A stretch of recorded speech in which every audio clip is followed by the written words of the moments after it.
పెళ్లి కొడుకు వాళ్ళ అమ్మా నాన్న, పెళ్లి కూతురు వాళ్ళ అమ్మా నాన్న వచ్చి తాంబూలాలు పుచ్చుకోండి.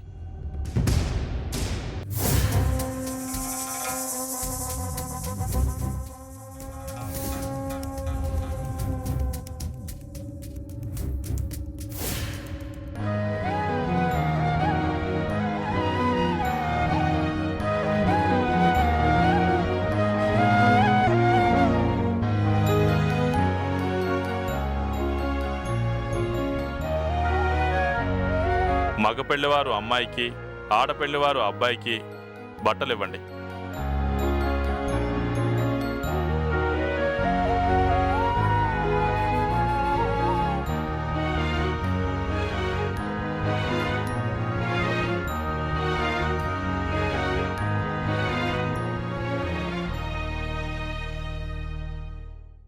వదిన గారు, ఒక నిమిషం.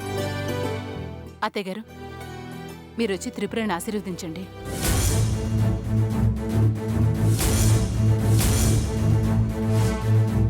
ఏమీ లేదు వదిన గారు, మా ఇంట్లో ఏ శుభకార్యం జరిగినా ఆవిడ చేతుల మీదుగానే జరుగుతుంది. ఆవిడ ఆశీర్వదిస్తే అంతా శుభమే జరుగుతుంది. అందుకని అత్తయ్య గారు, మీరు రండి. పర్లేదు కృష్ణవేణి, మీరు కానివ్వండి. పర్వాలేదు అత్తయ్య గారు, రండి.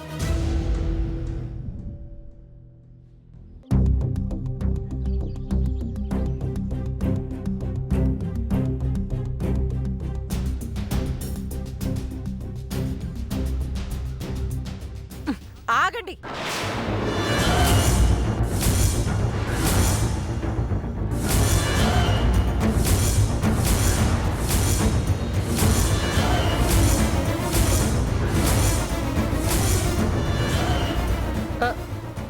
ఏంటి అందరూ నా వైపే చూస్తున్నారు? నేనెందుకు ఆపమన్నానో తెలుసా? ఇంత వేడుక జరుగుతుంటే అసలు ఫోటోగ్రాఫర్ ఏడి? ఆ మెరుపులయ్యి. పెద్దబాబు, ఆ సంగతి ఏంటో చూడు. అలాగే నాన్నమ్మ.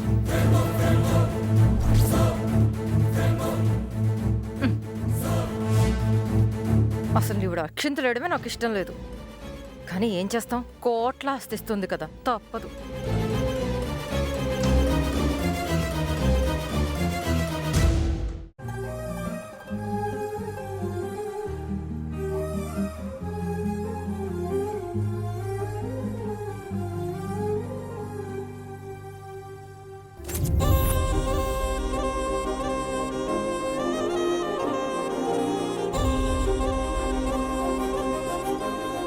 అబ్బాయి భరణి, బాగా ఫోటో తీయాలి చెప్తున్నా.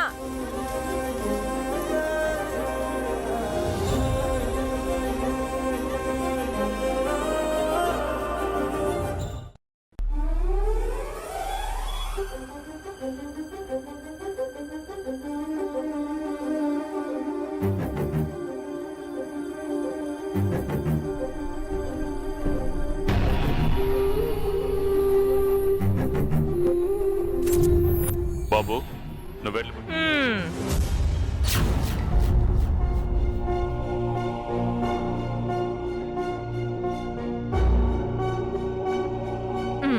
ఇప్పుడు చెప్పండి శివగామి గారు, ఏంటి ఒంటరిగా కూర్చున్నారు? నన్ను పిలిస్తే మీకు కంపెనీ ఇచ్చేదాన్ని కదా. మీరు చేసేది మీరు చెప్పుకోకపోయినా ఊరంతా చెప్పుకుంటున్నారు శివగామి గారు. మీ గ్రామం కోసం ఓ పెద్ద చెరువును తవ్వించడం అంటే మాటలా? ఎంతమంది చేస్తారండి అలాగా? మీరు చాలా గొప్పవారండి. గొప్పగా చెప్పుకోవడం కోసం నేను ఆ పని చేయలేదు తారకం గారు. చేసింది చెప్పేది సాయం కాదు, అడిగితే ఇచ్చేది దానం కాదు. నా దృష్టిలో దేవుడిచ్చిన దాన్ని నలుగురికి పంచడం, అదే నా ధర్మం. అంతే, అదే చేశాను. అయినా అదంతా చేసింది ఒకప్పుడు, ఇప్పుడు కాదు. ఇప్పుడు మాత్రం మీకేం తక్కువ శివగామి గారు?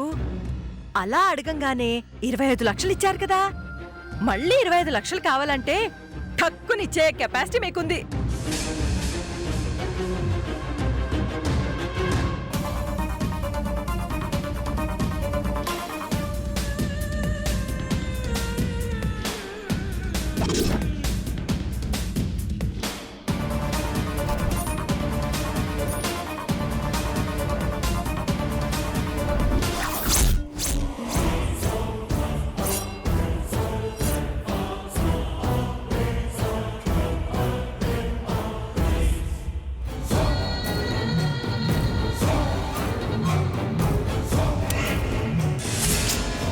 టైంలోనే కరెంట్ పోవాలా?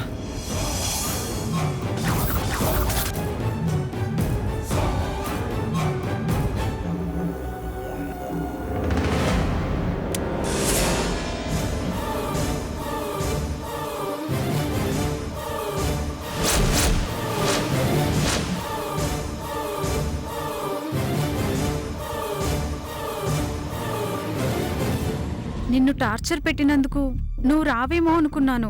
వచ్చావు. I'm very happy. ఎవరు మనల్ని చూడకముందే ఇక్కడి నుంచి మనం వెళ్ళిపోదాం. డబ్బులు భద్రంగా ఉన్నాయి.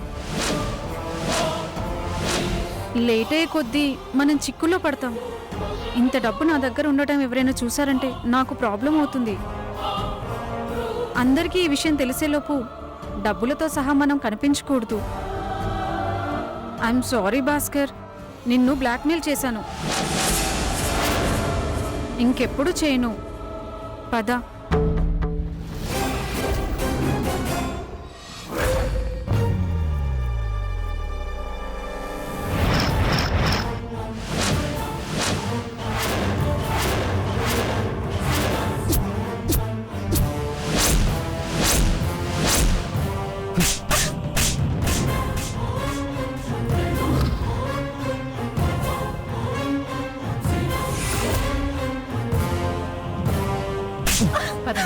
పెద్ద బాబు గారు, నేను చెప్పేది వినండి. నాకు మాట్లాడే అవకాశం ఇవ్వండి. ఇంకొక మాట మాట్లాడమంటే నాలుగు చీర.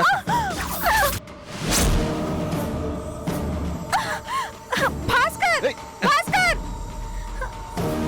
ఇందులో నా తప్పేం లేదండి. నర్మాయ్, పెద్దబాబు ఏమైంది? తనొక దొంగమ్మ.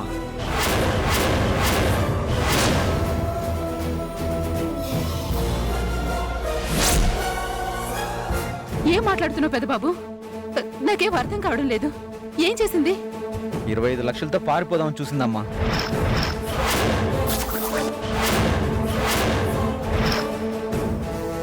పెద్ద బాబు గారు, మీరు అనుకునేది కరెక్ట్ కాదు. అసలు ఏమైందంటే భాస్కర్. ఆ, ఆయనే చేశారా? అవునండి.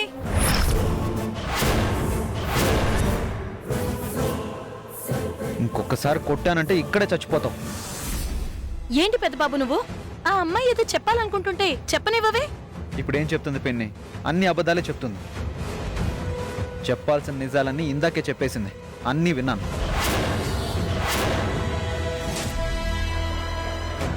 ఇంకీవిడేం చెప్పినా వినాల్సిన అవసరం లేదు. స్నేహితురాలని నమ్మి నిశ్చితార్థానికి పిలిస్తే బావగారినే మోసం చేయాలని చూసింది. ఆయన టార్చర్ పెట్టిందంట అమ్మా. ఇదే చెప్పింది. ఆయన మంచివాడు కాబట్టి ఎవరికి ఒక మాట కూడా చెప్పకుండా మౌనంగా ఉన్నారు. అదంతా నాటకం అండి. నువ్వు నాటకాలు ఆడకం. పెరియబాబు, తనేం చెప్తుందో ముందు వినండి. వల్లి, నీకు విషయం అర్థం కాలేదు. బావగారిని బ్లాక్మెయిల్ చేసి ఆయనతో పాటు డబ్బులు తీసుకుని పారిపోవాలని ప్లాన్ చేసింది.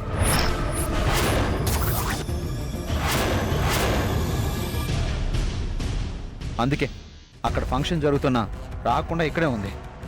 డబ్బులు నొక్కేసి నా గదిలో దాక్కుంది. మన టైం బాగుంది కాబట్టి పరిస్థితులు మనకు అనుకూలించాయి. నేను పట్టుకోకుండానే దానంతట అదే దొరికిపోయింది. అవునా? పెద్దబాబు అబద్ధం చెప్తాడా? ఇప్పుడు నేనేమన్నాను? ఏవి అనకు. వల్లి, ఇందాక నువ్వు తారు గురించి అడిగినప్పుడే నాకు అనుమానం వచ్చింది. నీ అనుమానం ఇప్పుడు తీరిందిగా. అమ్మో అమ్మో అమ్మో అమ్మో, ఎంత మోసం, ఎంత మోసం! నమ్మించి మోసం చేశారు.